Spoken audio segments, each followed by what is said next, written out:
Doug Madory of Kentik. He's the director of internet analysis. And Doug, very good to have you. I was reading your comments where you're kind of outlining a lot of this, and I'm just wondering if we're in for more of this, because as memory serves me here, we had a similar sort of outage that affected a lot of players back in July, before that back in June.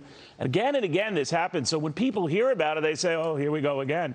We're almost resigned to it, aren't we?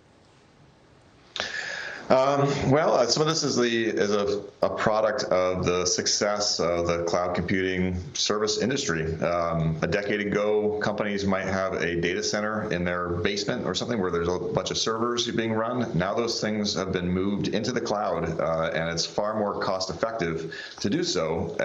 So much so that a business these days, it's rare that they can operate without using cloud services. You know, I've always worried that, when everything's up there in the cloud, Doug, and excuse my ignorance here, because you know the actual technology, we take it for granted that everything up there is safe and you can't get access to it. But when it goes down a lot, it's a reminder that it isn't bulletproof. So where are we going with this whole cloud technology? Yeah, we are kind of putting our eggs in just a few baskets. Yeah. So how did it end up that way? How are we ending up with so few key players? It's a product of the success. So Amazon was the first to really bring this kind of technology, this product mainstream, and has held a lead in the market share. It's a very, very popular service. They have competitors, and then there's the ways that they offer to try to insulate against outages like this. For example, so this was one region, the US East 1, that went down yesterday.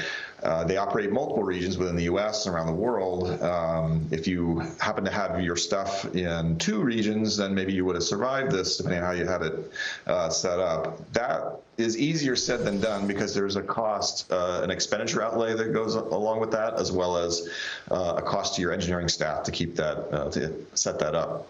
But given how successful this is, we now have a lot of our economy reliant on a handful of cloud providers, and they do take an enormous amount of steps to try to ensure resiliency, but it is really hard to completely remove the possibility of an outage.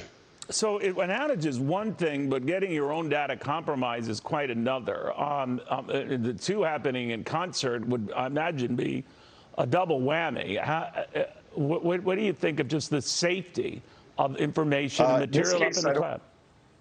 Yeah, in this case, I think we're talking about more of an outage of a lack of availability. I don't know that any data was, there was a breach or data was compromised. So we have that, at least that did not take place. Most of these outages you've mentioned, and we can add the major Facebook outage of October into that as well, was a lack of availability due to you've got these services are very complex, and to manage them, you have to have software automating it.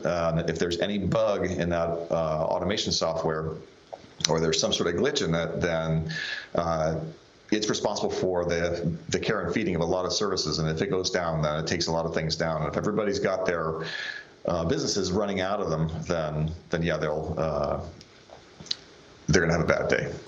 Yeah, to put it mildly. All right, Doug, thank you very much. Doug Madory, following these developments.